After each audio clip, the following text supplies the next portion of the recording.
Hello guys and girls, in this video I'm gonna give you guys my little insight on amps.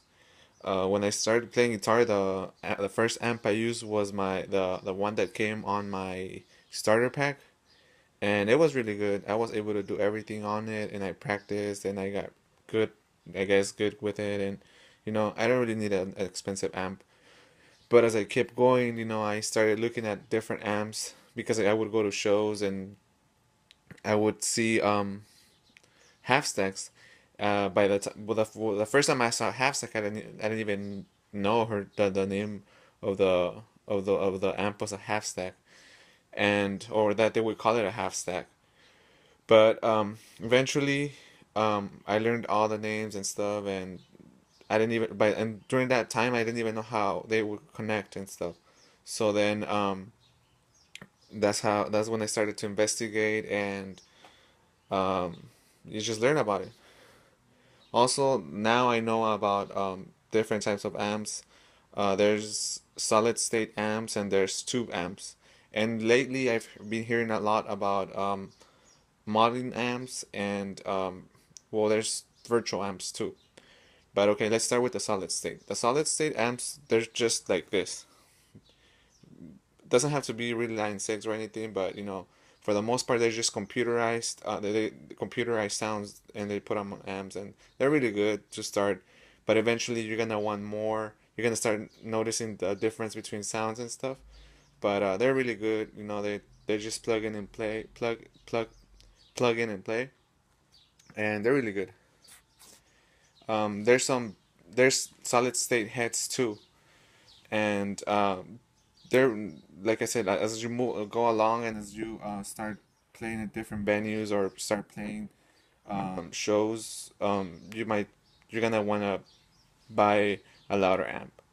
But this is a good practice amp. And then we have the tube amps. These amps are they're like basically the true sound of the guitar. They give you the true sound, and they're um, they're very popular because a lot of artists use amps to record, well, tube amps to record and like to on tours and stuff, and they're really good. And like I said, I didn't know how how half stacks would work, and I didn't know anything. So, like I said, this video is for beginners. So in case you're a beginner and you don't know how they work, well, half stacks work. Well, basically, this is the back of it. As you can see there, all you can see the tubes and everything, but the solid states are not gonna have this. But yeah, this is what you're gonna see with this little the little inputs. This is where you're gonna run a cable. It looks like a guitar cable, but it's an amp cable, and then you put it on the half stack. The half stack is I mean the cabinet, the speaker cabinet. I mean, I'm sorry for the mistakes when I speak and stuff, but I stutter. Anyway, um, so yeah, you run a cable from there to there. Every amp. I'm not gonna say how I do it with this one because every um every half stack is different, and I mean they're similar. You still connect it the same way, but there's um there's things called ohms, and you just have to follow the rule, and it's not that hard. Eventually, you when you get your own half stack, you're gonna learn and you're gonna see. But for the most part, that's how it looks like. Um, the way I basically came up with the money to buy my Mesa was basically I started with my little practice amp like this, but it wasn't this one though. And then I sold it, saved up, and then bought a B52, a solid state amp. And at that time, I didn't like it afterwards. Well, at first when I bought it, I just bought it because of the price, and it was a half stack. But then I wanted more, and then I heard a guy from a show that had a Line 6 ahead, and it sounded really, really good. Like it had a really warm sound and everything.